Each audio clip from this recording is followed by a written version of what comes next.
All right. Let's let's talk about green, amber, and red. Got this microphone here. See if we get this thing going on. All right. So green, amber, and red. Um, today I was green. All right. So army thing. All right. So in army, we like to make things more complicated than necessary and simpler than necessary. Um, Whatever. So we use, up, down, and green, amber, red for a lot of things. So you'll see like a quad chart briefing someplace, and they'll like describe like readiness levels for unit as green, or this one as might be amber or so, or this unit here is red because way too many people need the flu shot or whatever it is. All right. I'm constantly looking for ways to bring this out, and today I was thinking about going back to the army. Green, amber, red. So today for me was a green day, man. I meant green day. Anyway, today was a green day for me. I mean, I meditated multiple times throughout the day. I wrote a couple of times. I read some academic articles. I read another book. I stopped by my local game store, my LGS, and got some new Ravnica cards, Ravnica Allegiance. And man, look at these cards are just sick. I got to build a red deck, and I'm normally a black deck person, Heck yeah, but that's just amazing. I stopped by a coffee shop. Isaac's in Salem, Oregon is amazing. You definitely need to stop there sometime. And I sat there with my mocha, reading Marcus Aurelius, which is amazing. Marcus Aurelius Meditations. And I went to the CrossFit gym, and it wasn't long, but I did a little bit of a workout, some squats and stuff. What else did I do? I had steak. I had a great lunch of, like lots of bacon. I mean, today was just a great freaking day across the board. And so the day was a green day for me. So sometimes me, you, someone we may find ourselves in a not so good state, right? Let's call that red. You don't feel like doing anything. You have no motivation. You may, man, I got hiccups. You may not really like yourself much. You may doubt yourself. You may even hate yourself. And you may be stuck on the couch. I mean, like, man, I haven't showered in 3 days. I have watched more episodes of some stupid TV show, I don't even know the name of it, on Hulu or Netflix, and probably 6 times it is asking me, are you still there? Yeah, you find yourself in that state. How do you get out of it? It's very hard to get yourself out of it, to pull yourself up by the bootstraps. So... And it's dangerous in that state. When I'm, like today, my green day today, if you ask me like, hey, Ed, how are you today? How are you as a person? Rate yourself, rate your life, perceived meaning in life is kind of connected to happiness, sense of belongingness, your feeling of cohesion. All these things are kind of connected. So as you feel happier or so, you tend to feel there's more purpose in life. As one goes down, it tends to go down and such. So, if you ask me like, hey, Ed, how are you as a person? Today, I've been like, man, I am the freaking cat's meows. If you go find yourself a bee and look closely at that bee, at the bee's knees, you'll see me. I'm the bee's knees. I never understood what bee's knees means. I'm like, is that really good? Okay, whatever. So, in other words, we think things are better when you're happy. All right. When you're on a first date with somebody that you got a crush on, and you get a so-so cupcake, unless you're just a unhappy person in life, you probably think, man, this is a really good cupcake. But you're in a bad mood, and things suck, and somebody hands you the most amazing cupcake in the world. You'd be like, what is this trash? We make our judgments on things mostly based on our emotional state. Rarely are we rational. We are not rational beings. We are rationalizing beings. So our emotional states are huge, huge in how we judge everything around us. And that includes ourselves. So when we stop to think of ourselves and like, am I a good person? And I'm in this red state, I'm blah, I feel sad, I feel depressed. Well, no. We make that mistake. We associate our negative emotions with the judgment that we are making. It goes into the calculus of making that judgment. So you can't trust your judgments when you're in this state. When you're in Eeyorville, you can't trust your judgments. Is this a good cake? No, it sucks. You know, is this a good song? No, it sucks. Are you a good person? No, I suck. All right. And if you add to that habitual negative self-talk of, you know, nobody loves me, I'm not a successful person, and stuff like that. Also, what tends to go with that, you know, if I was a successful person, I would have, you know, my own house on the beach. If I was a successful person, I'd have a perfect credit score. If I was a successful person, I would have 4 books or more published on the New York Times bestseller list. If I was a successful person, I'd be married with kids. If I was a successful person, I would have, you know, traveled the world and stuff. All these other examples. So those negative self-talk, when you're, you know, in this dark state, this red state, it works the opposite of that. You know, if I was a successful person, I'd have a beach house. I don't have a beach house. Therefore, I'm not a successful person. You know? And if you do have a beach house, you can find something wrong with it. You can find reasons why you are not a successful person. Well, there's nobody here with me right now. And like I said, remember that perfect cupcake? When you're in this state, a perfect cooked cupcake is no good. So you can't see the good in things when you're in this negative state. So anyway, knowing what green is, you knowing what red is, and so it's very hard to do things when you're in this red state. All right, so it's very hard when you're in this negative state to reach out and call someone. It's very hard to do that. I mean, one of the effects of depression and such, hopelessness, is isolation. You know, and you feel like you're the only one that feels this way. No one else is going through this. I'm the only one. I'm the weirdo. Everyone else is awesome. And isolation. That's why when, you know, I ever talk to somebody that's in this state and they reach out to me, I'm like, man, you are awesome sauce. Look at you. Nobody does this. Hardly ever does anybody reach out when they're in this state. And you did it. Holy cow. Bravo, you know. Guess I can do the 80s slow clap. We can do that, right? So anyway, the point is that it's very hard to do this, whatever it is. You know, you've been on the couch and you've watched 17 episodes of whatever on Netflix. Okay, get up and go for a walk. Okay, after one more episode. Newton's law, man. Friggin' body at rest tends to stay at rest. Good luck getting up when you're doing this. So, and when you're green, you're already doing it. So what do you do? Well, here's what we do. We will look for the ember space. All right. So when you're in this ember space, you know what awesome looks like, and you know what not awesome looks like, and just, right? Define this however you will, but you know it when you're there, right? We all know it. We've all been there.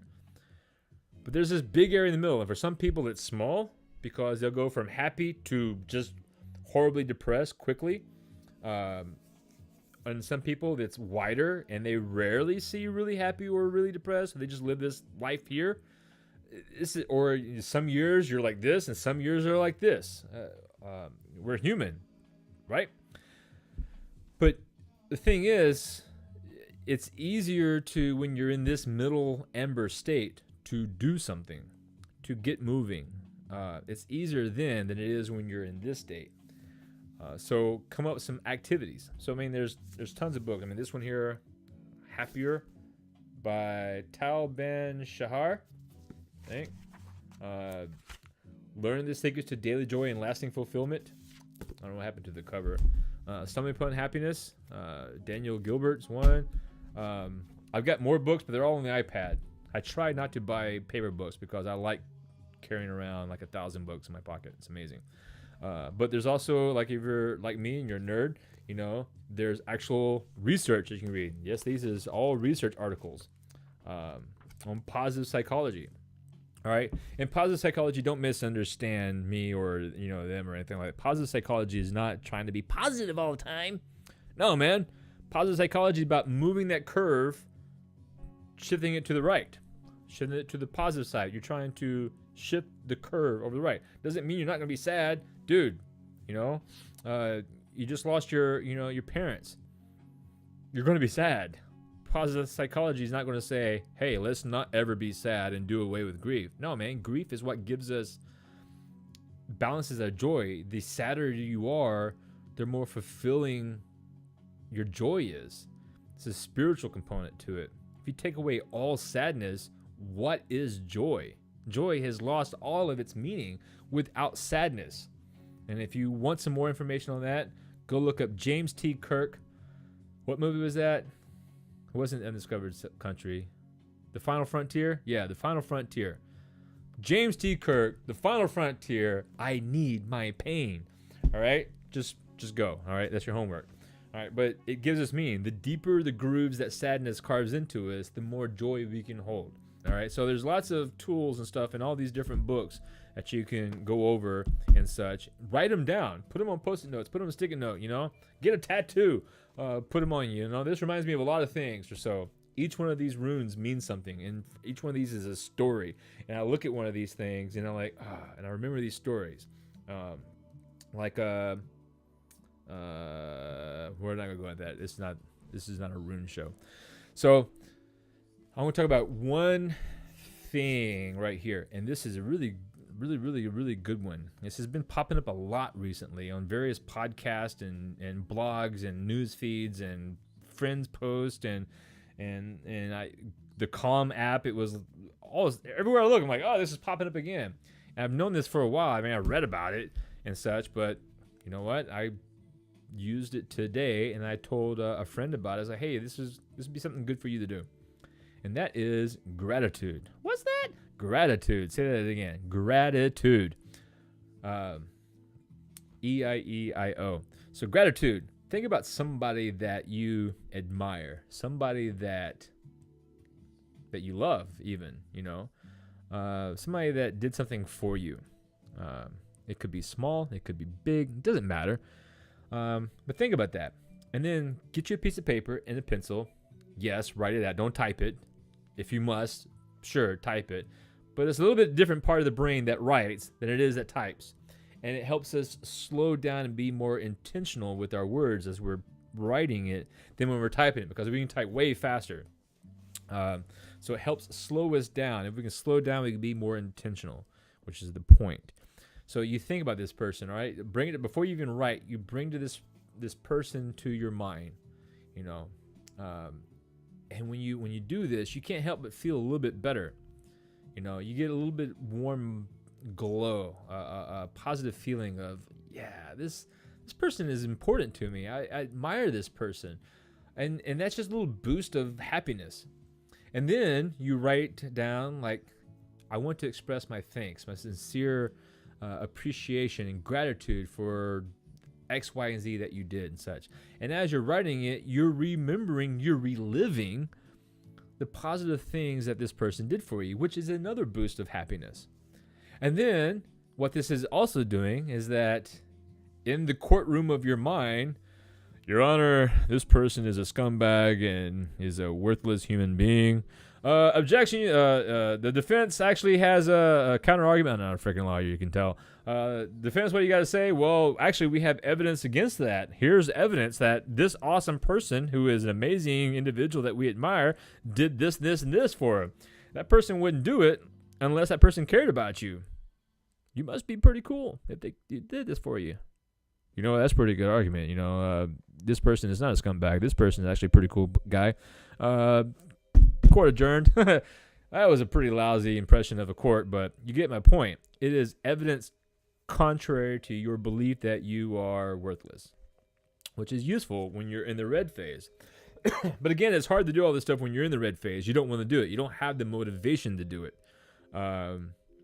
Just like when you're really, really angry. You ever been angry at somebody that you just want to punch them out? And then somebody goes, why don't you take a deep breath? You don't want to do it, right? Because you have this righteous anger and you want to let out this anger because you're right. Well, that's the same of all the emotions.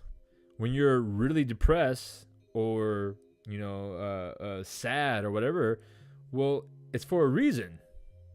The reason may be weird. The reason may be wrong. The reason may be mistaken or something like that. But you believe completely is right because your beliefs are, a lot of us, tied to how strong our emotions are. The stronger the emotion, the more we believe it. So when you feel, deeply depressed and sad, maybe even suicidal, and that pop up in your thought goes, maybe you are not a good human being. Maybe you are a waste of space. And that thought goes, well, what is the evidence for that? Here's all this emotion that says that. Yep, that's pretty much true. I am a worthless human being and a waste of space. But you volunteered at the animal shelter. Yeah, so. All right, that's not good. But if I show you those pictures of the dogs, you're like, look at the puppy dogs, how happy they were. That might actually work, come to think of it. But anyway, we make our judgments based off emotional feelings. The person you voted for, the friends you hang out with, the songs you listen to, the books you read, everything. Your political beliefs, your spiritual beliefs, all of this stuff is based off your emotional feelings. No, it's not. I'm a rational human being. No, you're not. You're not. Even you, Mr. Philosopher guy that, thinks that you're Immanuel Kant, you are not. Don't believe me? Just go look up psychology studies of people that have had damage in their emotional centers and they're trying to be purely rational. They can't get nothing done. Famous case in that. Not going to go into that. All right, so it's hard to do all this stuff when you're red. Come up with these things to do when you're in the amber. And I was explaining this to a guy today, like, hey, try this gratitude exercise. All right, write a letter out to somebody that you love and appreciate what they did for you sometime when you're in amber. And his response, and I explained the green, amber, red thing. He goes, yeah, I'll try that next time I'm red. I'm like, no. Amber.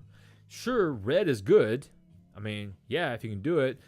We're most likely not going to do it. We want to do this when we are in the amber. I said, let me explain it this way. So you're driving down the street. All right, you got to drive down the highway to get the other side of town and so on and so forth to go to the magic store and get new magic cards.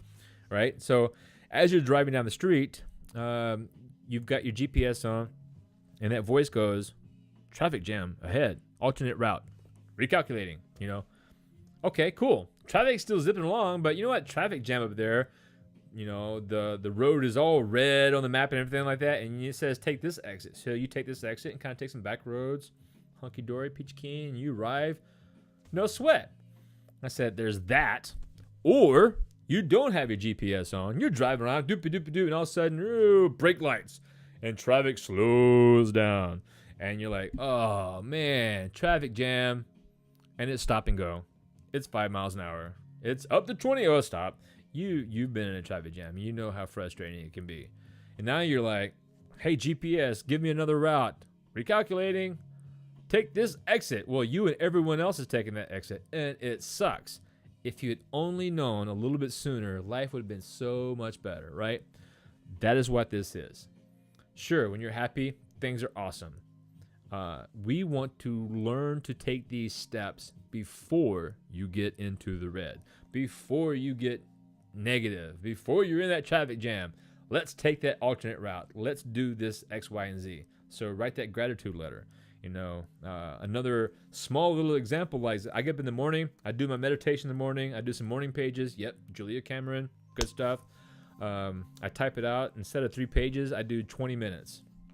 So I put some headphones on, play some cool music, and I just, for 20 minutes, go. Stream of consciousness, like squirrel for 20 minutes. 20 minutes is up, done. All right? Review my tasks, plan my day, check my email, blah, blah, blah, blah, blah, blah, stop, make breakfast. Blah, blah, back to it. Man, I'm a busy bee, all right?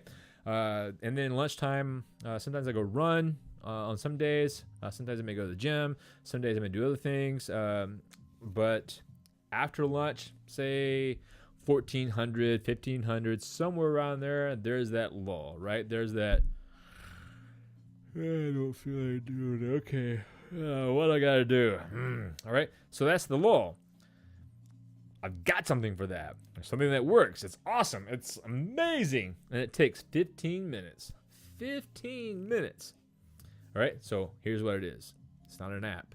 You don't want to take a nap. I know I love naps. Naps are awesome. But you don't want to take a nap because that's taken away from the sleep debt, which is what you need to go to sleep at night. So just suck it up, buttercup. Don't drink coffee. And then go to bed early. Speaking of which, it's almost time to go to bed for myself. Got to get that 7 to 8 hours of sleep. All right. So what I have learned is that if I go for a walk, a short walk, I feel great afterwards. So there's like a little, one of those little bitty book things. You see those little shelves on the side of the road in some neighborhoods, free mini libraries or so. Every couple of days, I'll go up there. I mean, I'll take walks and stuff for no reason all over the place. But every couple of days, I'll look at my bookshelves and I'll pick a book out and I'll just take it up there. I took a history book out there one time. I took another book, whatever. Today was Jack Kerouac on the road. And so I'm at, say, a level 10. Going back to the numbers here. Level 10. I was in the green, definitely. But I started to slip slightly into the amber. All right. And once you get in the amber, it's really easy to like, okay, well, I'll just take a break. I'll just, I don't know, take a nap or whatever, not do anything. And before you know it, you're in a deep amber. You're dangerous towards the red. You're before you know it, it's like, oh, it's nighttime. What happened to the last 5 hours, right? Nothing happened. So I'm still in the green, but I'm starting to slide out of it and slide into the amber. All right, that's the magic time. That is awesome opportunity right there. That's when I take my walk. 1,400, 1,500, somewhere around there. Pops up on my to-do list or so. Actually, in OmniFocus, and I just grab the book, and it's half a mile away and half a mile back. It takes me like 15 minutes, walking slow and like looking at the birds and stuff. Put a podcast on, kind of walk, doop-a-doop-a-doo, and come back, and instead of slowly sliding over into the amber, I'd actually boost it back up into the green. Had more energy, it had more oomph and such. And then I took that opportunity to work on some more projects, to work on some more tasks, got them accomplished, sent out some more emails, and trying to fix a problem with some website stuff, and then went to a location to work on some other things for another project we're working on, and then came back and stopped and went to a coffee shop, and I was reading Marcus Aurelius and really enjoying that moment of sitting there with the mocha,